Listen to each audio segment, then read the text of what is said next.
early. Thank you. We This had, this works so much better for me because you know 10 what? o'clock instead of 11 o'clock for a start time is. I may just swing over to this time if there's enough people that are willing to come on in this time. Um, let's see how this one goes. But either way, we're excited to start Preke Chelek, the complicated parak. The beginning is we get it. It's the I sent the Hagdama, the intro to this parak of Talmud from the Rambam. So it's where it's that's where we have the thirteen Ikrim, the 13 principles of faith. But just in most of the main subjects that are discussed over here is the world to come. The question is, when is the world to come? There's a main disagreement between Maimonides and Nachmanides. If the world to come is the world that's going to be in a world of the living or the world of the souls, is it after the resurrection of the dead?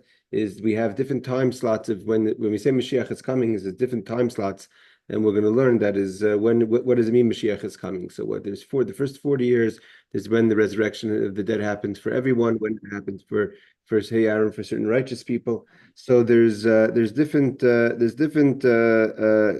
complex subjects that we're going to discuss over here. We're not going to go into the intro, but we're going to start off with the idea of Olam Haba, meaning is either Olam Haba means a time when after the time of the resurrection of the dead, when everyone's going to live in bodies and souls, or we're going to be talking about the time where it's going to be just souls, kind of reward for the world to come. That's in the afterlife, after the whole, so to say, time of the living in this world. So the question is, who has a portion in this world to come? Everyone knows that we talk about the world to come. Who has a portion to this world, to the world to come? The reason Rashi says the continuation between, what's this have to do with Sanhedrin? What we learned about Sanhedrin is the laws of the Sanhedrin, right? So we know, of course, one of the signs of Mashiach coming, it says is going to be the reestablishment of the Sanhedrin in Tveria. That's one of the Rambam brings it down, is that we have a Messiah, we have a tradition that the Sanhedrin will gather before the time of Mashiach in Tveria. So we're all hopefully waiting for that to happen.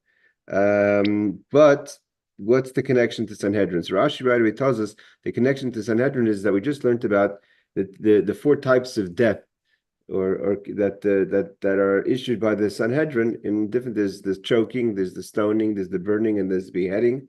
So what happens to those people? A person goes through such a horrible death, put to death by the Beis Din. So what happens to the portion in the afterlife? So the Mishnah starts, and we're starting on top at the bottom, page 790a. Kol Yisrael yesh lam chelek le'olam haba. Every Jew has a portion in the world to come. That means, notwithstanding of how you passed, why you died, or what happened, there's tshuva. There's a kind of the death itself is an atonement, and everyone has a portion in the world to come. And how do we know this? There's a verse. The verse he quotes. He says, "Shenemar," as it says, and this is a verse brought down. We say this from Yeshaya. We say this every time before we learn the Pirkei Avot. Ve'amcha kulam tzadikim la'olam yirshu oretz neitzer matoy mas yadil hisbar. It says ve'amcha kulam tzadikim. My people are all righteous. La'olam yirshu oretz. So they're all going to inherit the land.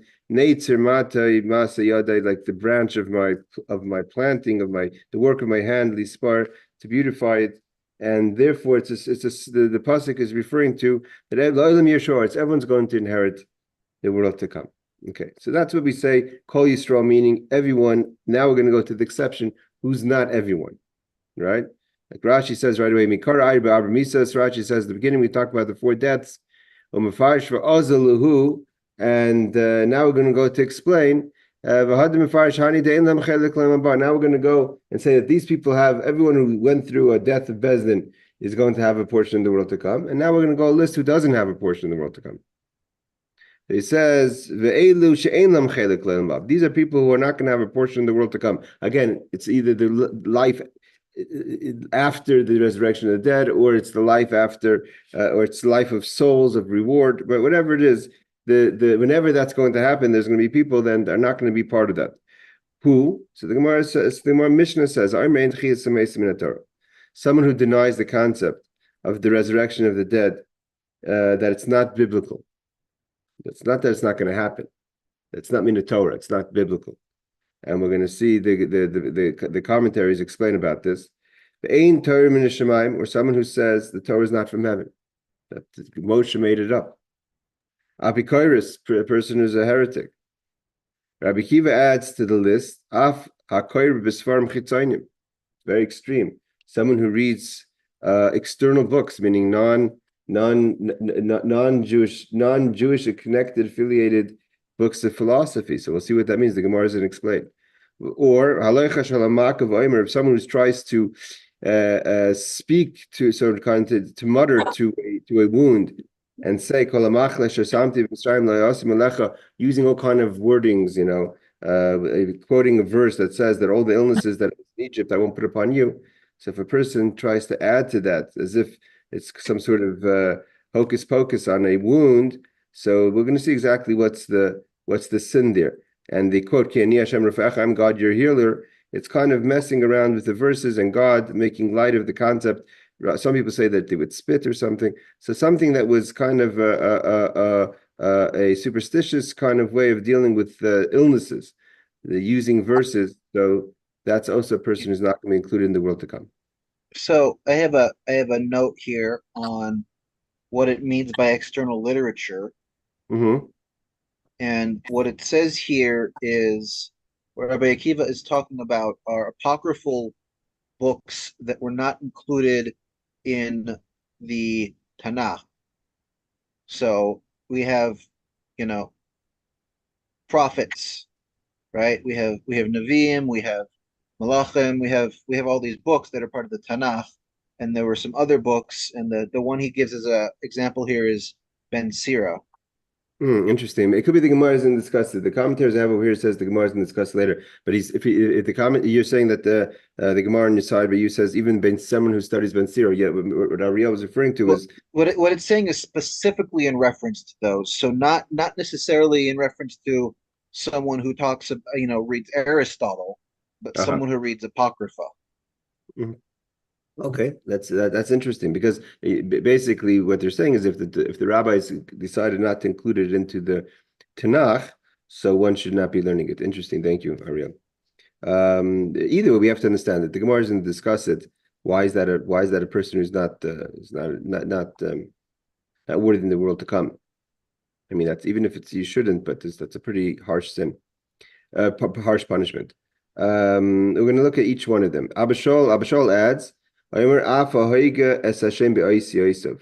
person who tries to pronounce the name of Hashem, Yud Kei Vav Kei, in the pronunciation, we know when we see the word of Hashem's name in the Yud and the Hey, and then afterwards the rest of the letters, we say Adonai.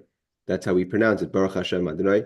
So if someone tries to pronounce it properly, that person's not going to be worthy in the world to come. Okay, so we have so far two statements of the mission. The first statement of the mission is everyone has a portion in the world to come.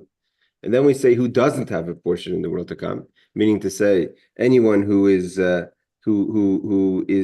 denies the concept of the world of resurrection of the dead is biblical.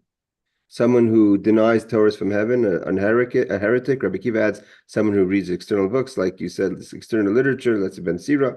Someone who kind of makes interesting, Kam Hey Avi, we're just starting Tzaddik, the Mishnah. Someone who comes and adds to, kind of tries to talk to their illnesses in a way and using psukim that's wrong. We'll see the Gemara why.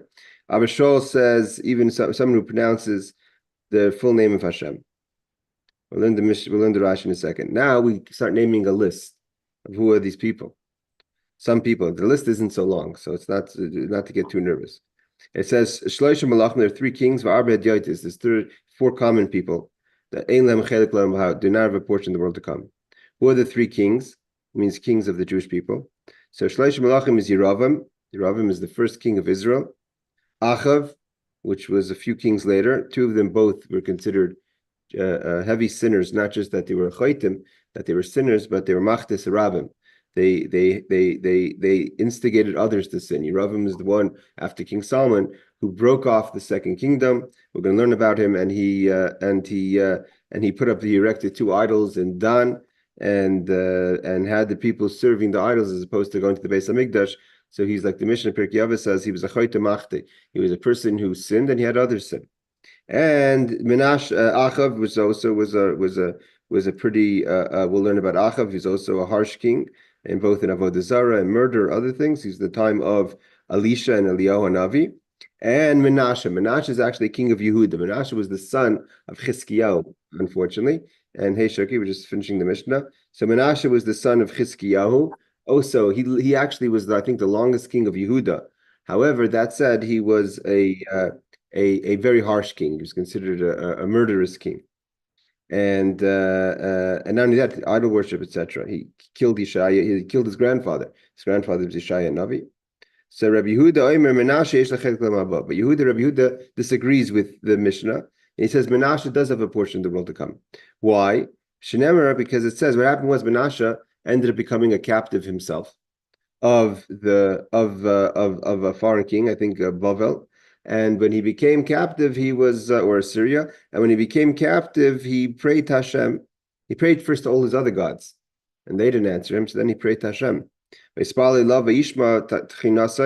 God listened to his prayers. He ended up coming back to Jerusalem to be king, and he wasn't so harsh after he came back.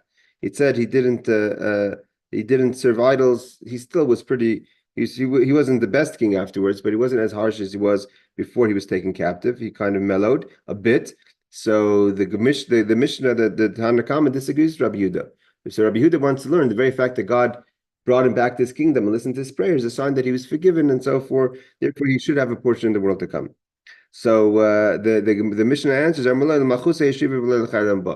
Tanakama says no, that yes, God forgave him to a certain extent and brought him back to be king, but that doesn't mean he has a portion of the world to come. He didn't do enough tshuva, and his sins were great. So who are the Arba Hedyotes? Who are the four non-kings we call common people? So Bilham, which is interesting because Bilham is a Gentile, doesn't have a portion of the world to come, and the rest are Doeg, which is the advisor to King Saul, who ended up murdering the whole city of Nov of Kohanim. He chased David on behalf of Saul. Achitophel, which was David's advisor, who ended up turning into a enemy. He sided with, he instigated his son Avshalom to rebel against David. And Gehazi, of course, is the 10. We learned about Gehazi in the Haftarahs. He is the Shamish of Elisha Hanavi. That with the story of Amnon and with the whole story of leprosy, he ends up taking the leprosy, the money, and getting the leprosy and being outcast by Elisha. I guess we're going to learn about him later in the Gemorah. The Gemorah says he was also a chayte machti. When Yeravam ben Avat made the idols, so he made idols. Gehazi knew how to manipulate the names of God because he was a student of Elisha Navi, and he put in certain things into the idols that made the idols almost alive, and the idols were talking or doing things that made people further interested in serving the idols, and therefore he was a chayte machte, and he's also one of the people that don't have a portion in the world to come. Okay, that's the Mishnah. I just want to say the Rashi says, the Rashi on the page says, so what does it mean, a person who says that there's no resurrection of the dead?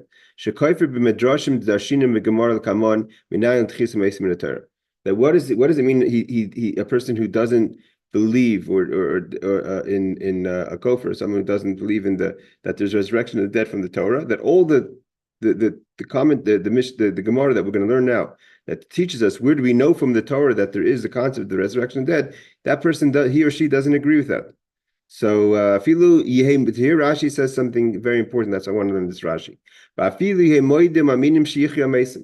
It's not that the person doesn't believe that there's going to be a resurrection of the dead, but doesn't believe that the Torah tells us about it. It means he believes or she believes that there's going to be a resurrection of the dead. El Delay Ramizaberi Raisa. It says there's no. I believe because I believe.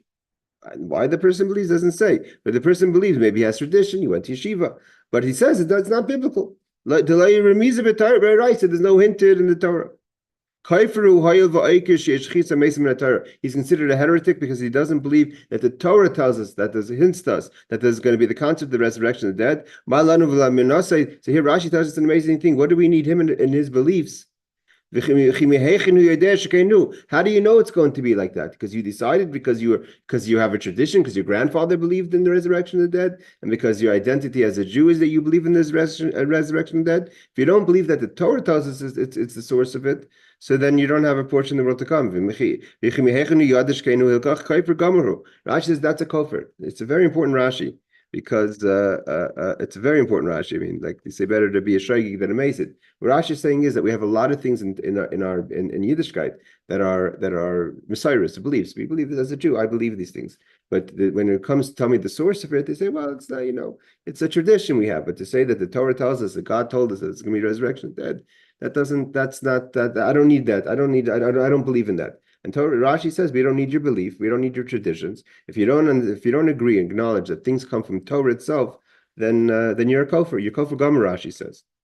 Okay, let's go back to the Gemara. So the Gemara says this: Kol kach lama. So what's the Gemara basically asks, why such a harsh punishment? A person who doesn't believe that the resurrection of the dead is from the Torah, like Rashi says, doesn't believe that's from the Torah, means she could believe that there's such a concept, that she doesn't believe it's from the Torah. So he won't be. They won't experience the portion in the time of the world to come. So the Gemara says, Tana hu koifer b'tchias hamesim, lefikach lo yelei chelik b'tchias hamesim. This is the concept. Hold on, Aaron. This is a concept of basically you don't believe in it, so you're not going to be part of it. It's interesting because Rashi says he believes in it, he just doesn't believe it's from the Torah. But nevertheless, if you don't believe it's from the Torah, then you're not going to. We don't consider that belief a belief, and therefore you're not going to be part of the portion of the world to come. Yes, Aaron. Okay, so everything you said, I understand, but can you reverse it? Say, I don't believe in it, but 20 years later, I now believe in it. Can you make amends? Oh, sure. Like everything is tshuva, obviously. And first of all, also doesn't mean not believing in it because of ignorance or education is not the same. I mean, we're talking about you have to remember there's a concept today called tinuk shenishba, meaning to say this: if a person was educated in a secular education or non-Jewish education, and therefore they've been educated not to believe in Torah, that's not a person who has the knowledge and nevertheless doesn't believe in it. So it's not something. If a person in their youth, for lack of knowledge and education, didn't believe in the world to come, or didn't believe that it's biblical, it's different than someone who's informed of the information and says, no, I don't believe in it. That's a general rule in Torah in general. Right, we know. Okay, so let's say I agree with you, but the guy who was informed, say someone like you, and you say you didn't believe in it, but it took you 20 years to realize I was wrong. There's always tshuva. There's always tshuva. If we're talking about if this tshuva, proper tshuva, like we see, listen, Menashe, there's a disagreement. Menashe did tshuva. The question the Gemara has is if his tshuva was a proper tshuva. But if you do repentance and you're in your proper way of return, then ein davar oimel lifnei tshuva. There's nothing that stands before tshuva. So the Gemara continues. Shekol midayis of Shekadish Baruch Hu mida keneged mida. God works mida keneged mida. What's mida keneged mida? The way you behave is the way God behaves. So if you don't believe in the world to come, you're not going to be part of it. Like we have the punishment of a sota, the woman who's a sota, who's a woman who has relations with people or is involved with people that her husband asks her not to be. So her behavior is the way she gets punished. Mida keneged mida. The Amar Rab Shmuel bar Nachmani. Rab Shmuel bar Nachmani says, Amar Rabbi Yonasan, the Amar Rabbi Yonasan, Minayin shekol midayis shekadosh baruch hu mida keneged mida. How do we know that God works mida keneged mida? How you behave, He responds, which is an interesting thing to know. Meaning to say is God. There's a famous teaching of the Baal Shem Tov that says the Mishnah says. The Mishnah says, I forget the wording of the Mishnah. The Mishnah says that we don't judge a person. We judge a person. Basically, the teaching is that we only judge a person after he judges himself. If Hashem creates a situation where a person judges someone else on a similar sin that they themselves done, and when you judge someone else, so then Hashem judges you for the same judgment you passed on someone else. So mida keneged mida, God is the way you behave is He behaves back. So how do we know that? Shneimar vayem Elisha. So Elisha said, this is the story that we read about in the Haftarah, I think, of Mitzorah, that Elisha says that there was the king, that he had the famine in Israel in the north, and they were starving. They were literally, they ate all the cattle, they ate all the, even the horses, everything was gone. And there was a siege of the army of Assyria on the city, so there was no food coming in, and the food prices were high, and there was no food at all. So Elisha said to the king that tomorrow is going to be the famous thing, they're going to be selling wheat and barley at the low prices, because there's going to be such an abundance. So the shalish, the finance minister of the king, was laughing at Elisha. He said, even if God made windows in heaven, it's not possible. I mean, this is what you're saying is so crazy to this reality that's happening now. So Elisha said, you're going to see it, but you're not going to be part of it. And that's what happens. It didn't say in a week or in a month. It says tomorrow it's going to be like this. Like it says, Vayomer Elisha says to the shalish, to the finance minister, Shimu Dvar Hashem, Ke'es Machar, tomorrow. Now they're in a crazy famine. There's no food. There's no resources available, right? So there's a tremendous famine. So he says, tomorrow there's going to be being sold food at the, so I'll read the verse. It says over here, Vayana Shalish, Vayom Elisha Shimu Dvar Hashem. It says, Koi Amar Hashem Ke'es Machar. So tomorrow is going to be, hold on, make sure.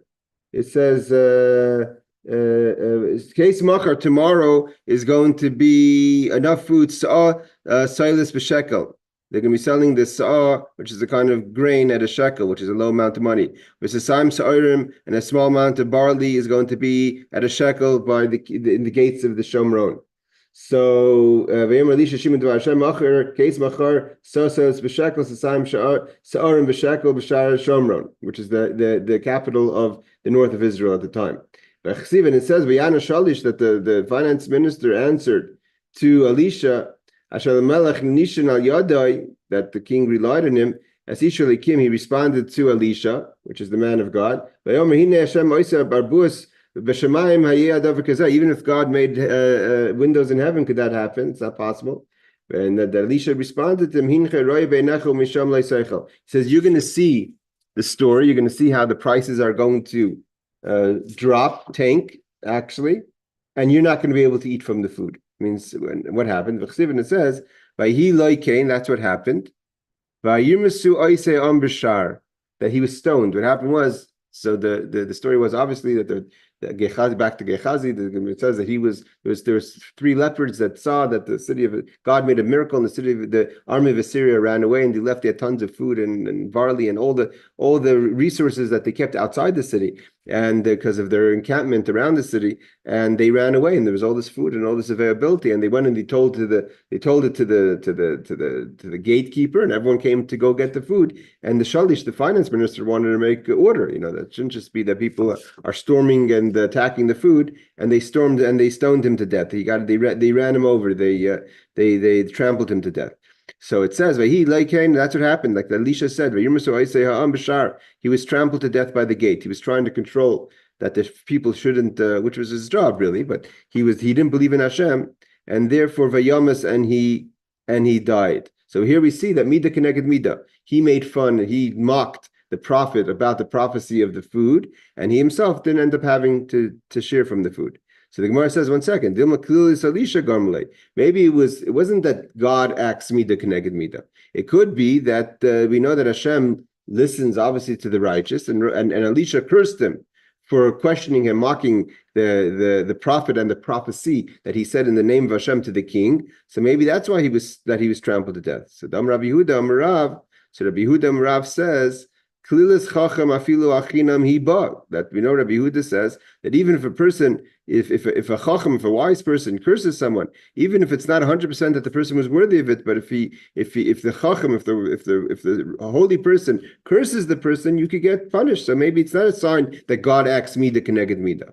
So then the Gemara answers, it's just say that he was trampled. Why does it have to tell us my bashar? Why does it have to be that he was trampled by the gate? So the Gemara says, Al Iski Sha'ar. We know the word Sha'ar means gate, and also means shi, or valuation. So he was the value of the price of the food. So it says because he was mocking the Sha'ar, the value of the food, which was connected to the prophecy of Elisha. So therefore, that's why the pasuk's telling us that's why he was killed. It was a punishment, midah keneged midah. Okay, so we have the first question the Gemara has is why is there an extreme punishment for someone who doesn't believe in Techiyas HaMeisim, in the resurrection of the dead? It's from the Torah that he has such a severe punishment, because midah keneged midah, Hashem punishes a person according to their behavior.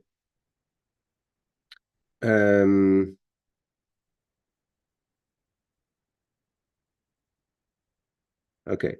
Now the Gemara asks a question. The question is, where does it say in the Torah that there's going to be resurrection of the dead? So Rabbi Yochanan says, how do we know? Where's the hint that there's going to be the resurrection of the dead biblically in the Torah? So the Gemara says, Shnemar, because it says, there's a verse that says that the full pasuk says in Bamidbar, Kain Tarimu Gam Atem, it's talking about tithing. So you should give tithing, Trumas Hashem, the tithing of God. Mikol Ma'asrei Seichem. Basically, the laws is like this: that we have Trumas, we have Truma that goes to the coin that the Israelite gives. Then up until most of the time, the Levite got the Meiser, got the tithings, which was 10%. And then the Levites had to give Meiser mina Meiser. They had to give Trumas Meiser. The Levites had to give a second tithing to the coin. So the Israelites, if the food gave a tithing to the coin, they gave it a Meiser, 10% to the Levite, and the Levite had to give it a part of that, a tithing of that to the coin. So the coin got twice, both from the Levites' tithings and from the Israelites' food. So the pasuk says, "Kain tirum gamatim." It's talking about the Levites. The Levites also have to give trumas Hashem, a tithing to God. We call masrei seichem from the tithings they receive from the Israelites. Asher tikchu meis bnei Yisrael. When it's atimenas trumas Hashem la'aron kohen, who should you give that tithing to? To Aaron the high priest. So obviously, Rabbi Yochanan says, "V'nayin l'tchias meis bnei Torah shlemer es atimenas trumas Hashem la'aron kohen." Back to the Talmud, that you're going to give the tithing to Aaron the high priest. V'chi Aaron la'olam kayim, is Aaron always going to be alive? That you're going to give him the tithings? First of all, Aaron HaKohen, there's different commentaries to understand the question, but basically, however you're going to put it, whether Aaron HaKohen was meant to go into Eretz Yisrael, or if he didn't go into Eretz Yisrael, but at the end of the days, he wasn't going to live forever. He didn't even go into Eretz Yisrael, that you should have to give them this tithing on the tithing it's called Trumas Maisrus. So when are you going to give it to Aaron? I mean, so if it would have said you have to give it to the Kohen, that makes sense, because the Kohen could be the descendant of Aaron. But here we're talking about Aaron himself. Aaron himself is not going to live that long. From here we see that there's going to be the resurrection of the dead. And Aaron one day will come back. And when he comes back, we're going to be giving Aaron a Kohen the Trumas Maestros. So this is called the remez. You have to understand in Torah, there's the concept of remez. Remez is a hint. It means that the Torah doesn't say there's going to be the resurrection of the dead in this verse. The Torah says that there's going to be a tithing to Aaron. And when is Aaron going to be alive to receive that tithing? When he was resurrected the dead, is going to happen at the time of that time when Aaron comes back to be with us. Okay, so from here we see that there's Techiyas HaMeisim in the Torah. Yisrael nice and like Truma, and then the Jewish people will give him Truma, not the Yisrael, but it's really going to be the Levite. Okay, so he says like this. I just want to see the Rashi. Rashi says, "V'chi Aaron koyim la'ilam." Says the claimer, "V'chi Aaron chaya." Is Aaron going to be alive? Kol kach. So he's going to live so long. Shetinas le'truma v'lei le'nechas la'aretz Yisrael. He didn't even enter the land. Why he ha'iked the kamim resatim le'trumas Hashem la'Aaron koyin? So why does it say that you give the tithing to Aaron? Rashi says la'ilam kaim. He does another Rashi, another Divrei Maskal. I'm not sure why. He says that. Lav dafka ela claimer halei loy nigzer alav shicha kolkach. He won't live that long, so therefore the pasuk shouldn't say something that's indicating as if Aaron will always be alive. So that when is he always going to be alive? When there's the resurrection of the dead. Okay. Divei Rabbi Shmuel Tana. Divei Rabbi Shmuel says no. That's not a verse that could teach us that there's going to be the resurrection of the dead. Why? Because the yeshiva of Rabbi Shmuel says Tana. It says the Aaron ki Aaron. It says that you're going to give to Aaron. Doesn't mean to say that you're going to give to Aaron actually as Aaron, the high priest himself, but you have to give to someone who's like Aaron. Ma Aaron chaver af b'nei chaverim, a bun of chaverim. That there's a thing called a chaver. A chaver is a person that's trustworthy when it comes to truma. In the times of the temple, there was what's called a chaver. A chaver was a person that's trustworthy with truma. The problem is truma cannot become impure. So we have to be trustworthy that the person knows the laws of purity, and will not intentionally or unintentionally make the trumas maishas impure. And if he eats from it, it's chayv misa. There's all kind of things that could go wrong, and you're not supposed to make the truma impure. You have to keep it pure. You're not allowed to eat it. Once it becomes impure, you're not allowed to eat it. And if they do eat it, it's chayv misa. So what do? So you have to give it to chaver, a person who knows the laws, and not just knows the laws, but keeps the laws of purity. So the yeshiva Reb Shmuel says that's not teaching us that you have to give it to Aaron. You have to give it to someone like Aaron, just like Aaron was trustworthy in the laws of purity. So too, we give it to a chaver. Chaver is a big deal. In those days, there was that person should be considered a chaver. It was a big responsibility, and also a statement about the famous story that I think the Rebbe Tzemach Tzedek said about one of the sister-in-laws of the Rebbe Marash, that she's an Eishes Chaver. What's an Eishes Chaver? The wife of a person who's trustworthy when it comes to Trumas and Maestros. That's a statement about her husband, a statement about them. So to be a Chaver those days was basically you're a person that knows the laws and you live a certain type of life of purity. Okay, so therefore you have to make sure that only give the Truma to someone. There's many Kohanim that are out there that don't know the laws or don't keep the laws of purity. Therefore, don't make sure not to give them the Trumas Maestros. Omer Shmuel, I'm not going to go into the question why that verse says it specifically here.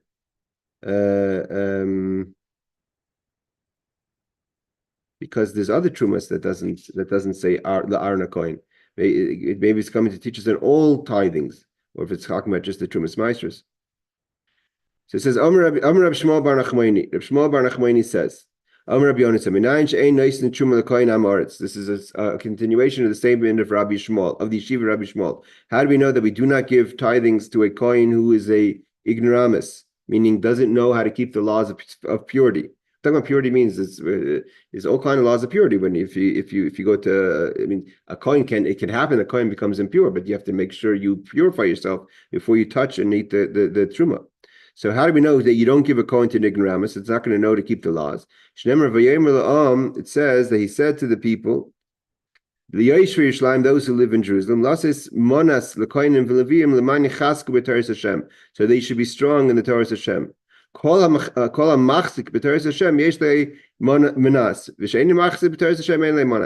person who keeps the Torah is machzik and chazaka. He's strong with the Torah, meaning the laws of purity. So that person is a person you could give the portion of the world of truma. But a person of tithings, but a person who's not, the Kohen is not careful, you shouldn't give them. Therefore, we see this verse is said in Divrei Hayamim.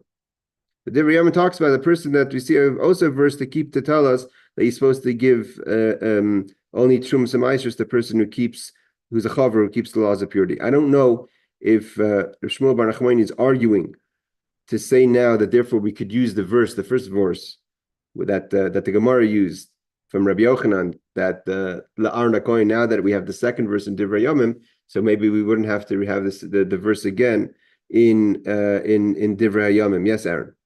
Are you saying that all these people already live, they're part of the Torah, and we know who these people are, and we're waiting for them to be resurrected? Or can someone today be one of these people we could get to in the time? No. We're talking about the resurrection of the dead in the times of the Mashiach. So what you're saying is all these people you say we could give to are going to come back. There's two separate things. There's a verse that says that you have to give to Aaron a Kohen. That's Aaron himself as a person. Aaron will come back with the resurrection of the dead, and that's a sign of the resurrection of the dead. The other people learn that's not talking about Aaron a Kohen. It's talking about any Kohen who's alive, who never died, never was resurrected. Just that you have to make sure that he behaves like Aaron, meaning to say that he keeps the laws of purity properly. Okay, so those people never died yet. Yeah, we're talking about live people. So okay, good. Therefore, they're saying it's not a sign. We don't know from this verse that there's going to be resurrection of the dead at all. Okay, I got it.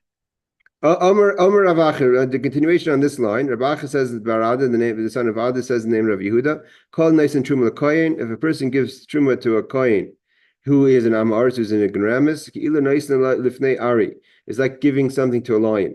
Ma Ari suffik doris v'eichel suffik eini doris v'eichel. We don't know how the lion is going to eat the food. Like Rashi says, it could attack the livestock and eat it right away, or bring it into his place and let it rot and maybe give it to his children. We don't know how the lion takes food. Af Kohen Amar, so to a Kohen who's an ignoramus, Safik Eichel B'Tara, Safik Eichel B'Tuma. You don't know what he's going to do. He may keep the laws of purity, he may not keep the laws of purity. And Rabbi Yochanan says, Af Gorim Le Misa. He calls him to be die because if he's going to eat it while he's impure, it's going to be you're kind of being machshalim, you're stumbling him by he doesn't know the law, so you're giving him something that could cause his death. He's going to die because he desecrated the sanctification of the tithings. All right, so the Vei Rabbi Abba Yaakov Tana Af Messiah Oven Hashama. That's not just that he's going to die, but in general, he's going to have sins. Avonis Harber Matin Love. You're putting many sins on him. Basically, from here we see the different commentaries are the different people in the Gemara are saying that and he quotes a verse that they have many sins when they eat the holy foods not in a proper way. That basically a Kohen, it seems nice to be a Kohen, but it's a responsibility to be a Kohen. And just to say, oh, I'm a Kohen and I want tithings, it's not so simple. You have to know the laws and you have to keep the laws. You have to be a chaver. And by the way, not just in a Kohen, but in general, a chaver had a process. You couldn't just be a chaver. Say, okay, I'm a person that keeps the laws of Truma and Tahara properly. You had to go through a test to be designated as a chaver. The Gemara goes into ways how a person is established as a trustworthy person of keeping the laws of purity. And then what happens if you marry into that or you marry out of that? There's all the questions. If the wife is the Gemara says that there's a scenario where the wife is trustworthy, the husband is not. The Rambam says, oiv avoiv, the person, I'm thinking the Rambam says, you give malchus. I'm not sure if malchus, I forget the wording, I just had it recently in Rambam. The Rambam says, but what kind of family is this if the wife is trustworthy and the husband is not?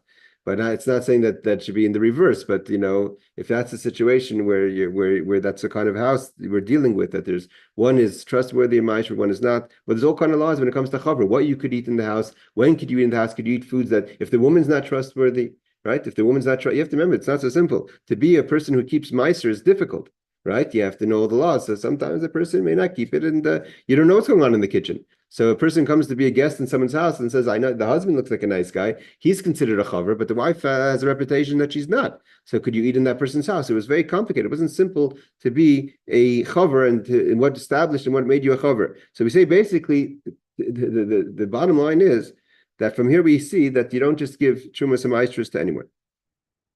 It's interesting because we came with a shaila in our house. Trumas and maestros seems like we had a question 2 Shabbosim ago in our own house where my wife made challah. We make challah, we make bread. If you make a certain amount of bread, till today we take off a portion of challah and we put it away for the Kohen. We don't give it to the Kohen because today the Kohen is not pure.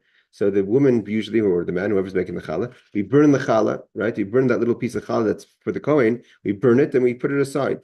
For some reason, my wife, by mistake, mixed the dough back into the original dough. So the challah that she took off and she made a bracha went back into the original dough and she made the bread. So I wasn't on top of my game. It was Friday afternoon. So I thought, okay, you just take truma again. And in Eretz Yisrael, it's not like in Eretz Yisrael, it's not like in Chutz La'aretz. In Eretz Yisrael, till today, challah is biblical, it's deraisa.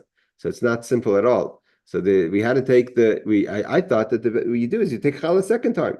We'll nullify the challah in our head the first time. We'll take it a second time. You could take challah even from baked bread. So we took all the challah from the hekef, we put it together, we made a bracha. I went to shul Shabbos morning and I just ran it by the Rav to see if it's okay. The Rav says, no, it's not okay because once the dough mixes in, it's not like, because if you forget to take challah, that's what you would do. You would just take off a piece of bread. You're not allowed to do it on Shabbos. But on Friday, I would have done that. But instead, once I put the dough back in, the whole dough comes what's called meduma. It becomes a mixture of truma and non-truma and chulin, and therefore you can't eat it at all. The only way to fix it is not after Shabbos. You have to properly nullify your initial challah in front of a bezdin of 3. Long story short is we didn't have challah for Shabbos lunch. But I'm saying the laws of tithing is not simple, and the laws of and I was looking at it today in Chutz La'aretz, you could give challah to a kohen, but in Eretz Yisrael you can't because the kohen has to be pure. Okay, so that ends that subject. We'll go a little further. The Gemara says like this. Tanya Rab Simoi Omer. Rab Simoi says like this. How do we know? Okay, so we had one where Rabbi Yochanan says from the verse that talks about giving the truma, the tithings to Aaron himself, which is a sign that there's going to be a resurrection of the dead. Rab Simoi brings another verse. Shenemar, he quotes a verse that is in Shemais, So it says, "V'gam hakimoisi esprisi itam." It's talking about to Moshe that God is going to keep His covenant with them, meaning the fathers, Abraham, Yitzchak, and Yaakov. Lasis lahem es eretz Canaan lachem. That I'm going to give them the land of Canaan. Lo nemer ela lahem. So it says, I'm going to lasis lahem. I'm going to lachem lo nemer. Sorry, es eretz Canaan lachem lo nemer. It doesn't say I'm going to give the land to you. That I'm keeping my covenant with Avraham, Yitzchak, and Yaakov by giving his descendants, i.e., the land of Eretz Yisrael, Eretz Canaan. No, it says Elohim, I'm giving it to them. What do you mean to them? They passed away already by the time God's speaking to Moshe. So Mikan Chisamesim in the Torah, this is a proof that there is resurrection dead from the Torah. Because had the Torah said Lachem, then that makes sense. But it says Lahem, so therefore it's a sign that one day Avraham, Yitzchak, and Yaakov themselves are going to live in Eretz Yisrael as Eretz Yisrael, not Eretz Canaan. Meaning they all lived in Eretz Yisrael, in the technical land of Eretz Yisrael. But when they lived in Eretz Yisrael, they lived there as Gerak, or what's Avram Avinu say to Ephron, Ger v'toshev anochi. So he had a certain level of gerus. He felt like a foreigner to Eretz Canaan. It's still called Eretz Canaan. It wasn't yet Eretz Yisrael. So therefore, it says, "I'm going to keep the covenant to give it to them." Means they're going to live again in this world physically to live in the land.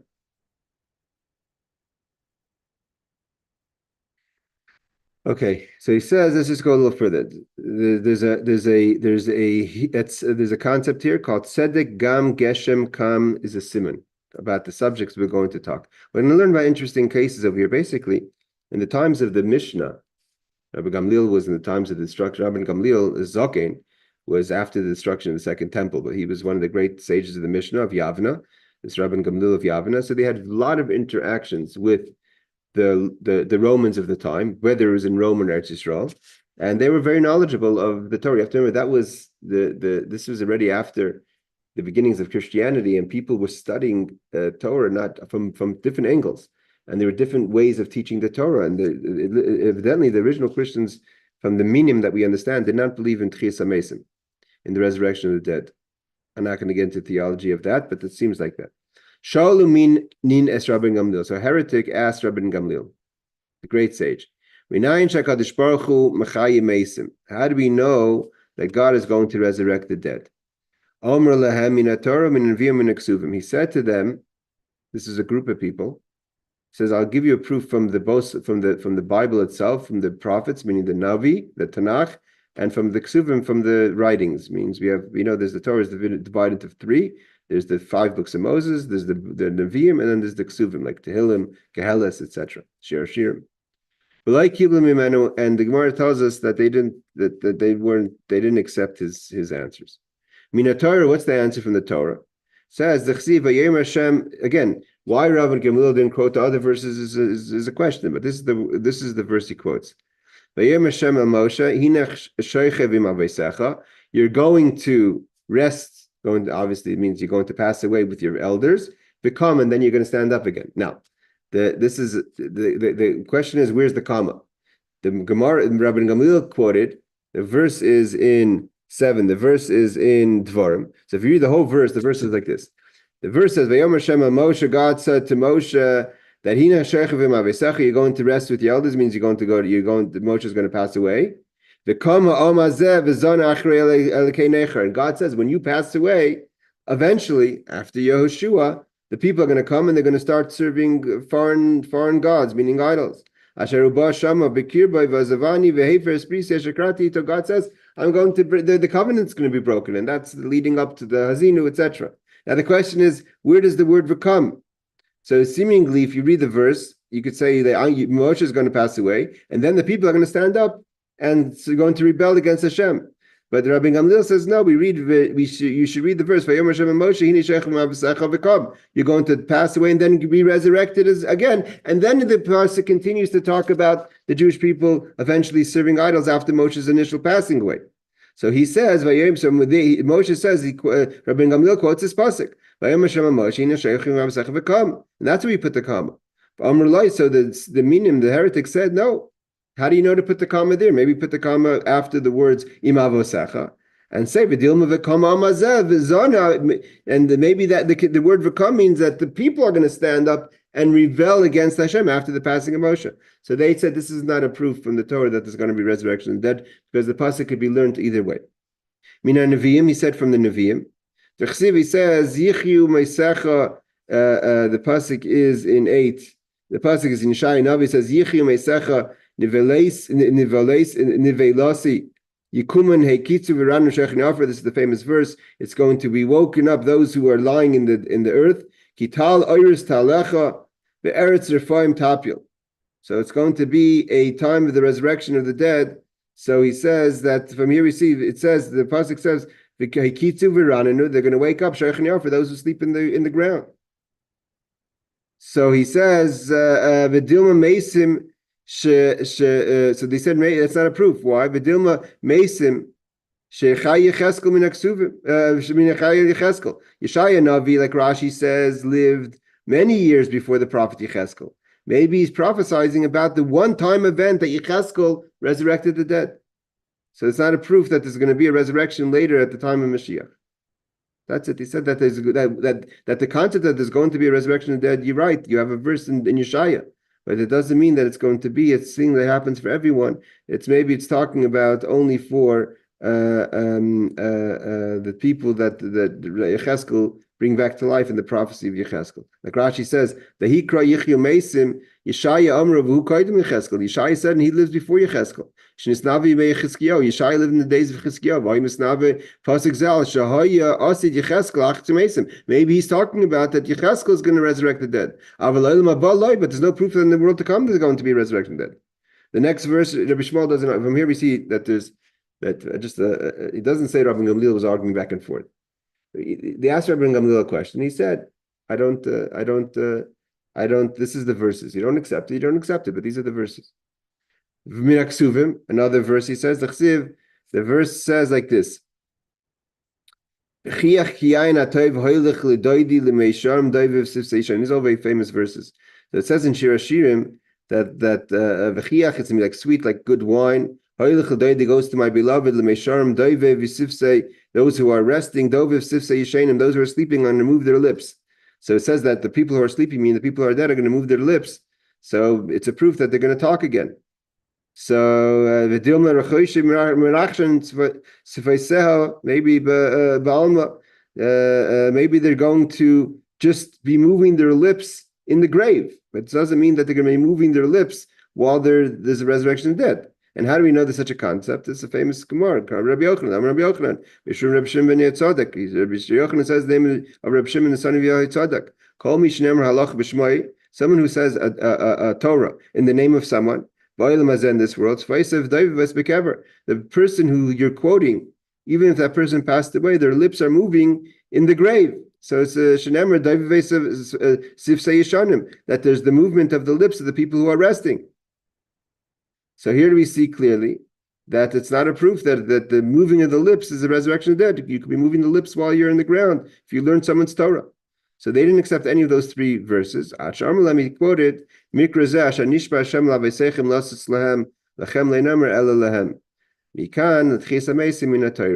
so he quoted the initial verse that we said before, that was Rab Simoy, I think, that said that I'm going to keep my covenant with Avram, Yitzchak, and Yaakov to give them the land. It doesn't say I'm going to give their children the land, but them the land means that Avram, Yitzchak, and Yaakov are going to have resurrection dead. And then it seems like they accepted that verse. And the others say that he quoted another verse. He said, obviously, we look at this story and say, what's the big deal? Rabbi Gamliel is talking to heretics. Why is it such a quoted story? But it seems like this was an important story because there's different versions of the story. And there's versions of a story. It means it wasn't just that they met him on the way to the mikveh, a person, and spoke to him. It obviously was a proper debate of importance. So from others say, from this verse, again, this is the time when Christianity was starting, that it says, it says that you are you're connected, you're cleaving to Hashem, your Lord. You live, all of you today. So it says, what do you mean that you're living all today? Of course you're living today. I'm talking to you. So the pasuk means to say that even in a day when everyone else is dead, there's going to be life again. So just like today you're all alive, so too in the world to come you'll all be alive. Let's do one more case. Shalu Ramayim es Rabbi Shua ben Chananya. A Roman asked Rabbi Shua ben Chananya. Remember, Rabbi Shua ben Chananya was the great debater. The Gemara tells us Rabbi Shua ben Chananya passed away. They were scared who's going to be the one who answers the questions from the Torah. He was a person who went out there and dealt with those who questioned verses of the Torah. So a Roman asked Rabbi Shua ben Chananya, how he asked him two questions. One is, how do we know that God is going to resurrect the dead? And second is, how do we know that he knows the future, what's going to happen in the future? So I'll quote you one verse to answer both your questions. So he quoted the verse that Rabbi Gamliel said.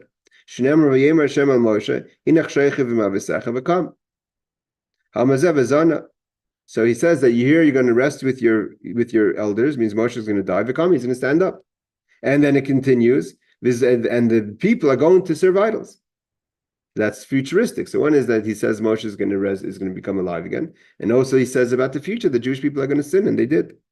So the heretic said, the Roman said, maybe he doesn't. It's not a sign. He asks the same question. It's not a sign that there's going to be a resurrection of Moshe. It just means that that there's going to be the future, that the Jewish people are going to sin.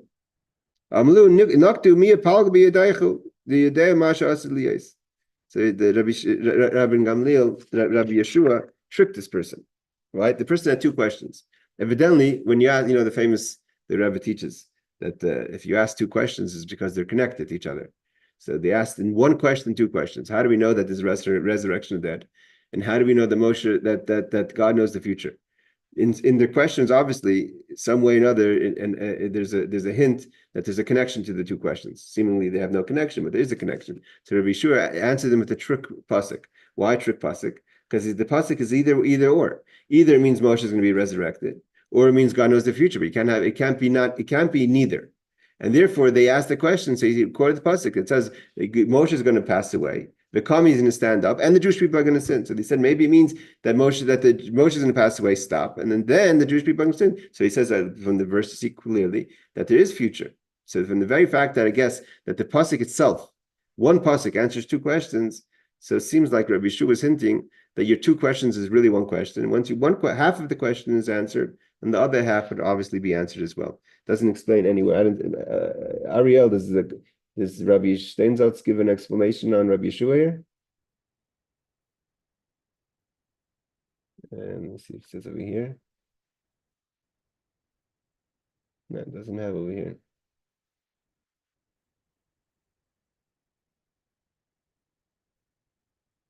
No, there's no special note for it.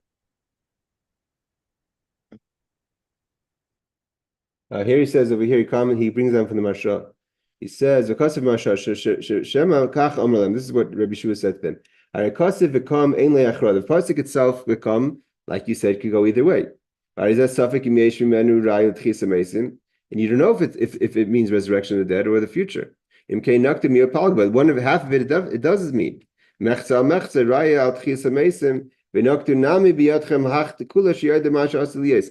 it's 50% that it means resurrection of the dead, but 100% it means the future, because it talks about the future. The question is if the future is the word "v'kam" is part of the future. So just like if you have 100% from the pasuk and then you have 50%, go with 100% of the whole pasuk. That it means to teach us both. That's how the Marsha learns it. Okay, everyone, we're going to stop over here,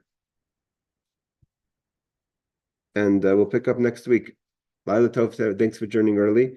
Ariel suggested we maybe start this class in generally early. So if anyone has any thoughts on that, you can send me, private message me. If 7 o'clock works for Bruce in Seattle, I know it's early maybe, and for those who are in New York, it's definitely easier at 7 o'clock at 10 o'clock. So just let me know, and then we'll adjust the time going forward to an hour earlier. It works for me, but what about for you? What? Okay, for me, it's just a question of maneuvering the time. It's very early. Yeah, what time in the morning is that for you, Rabbi? Is that It's 5. 5 It's okay. I like that. I'm an early riser. Take care. All right.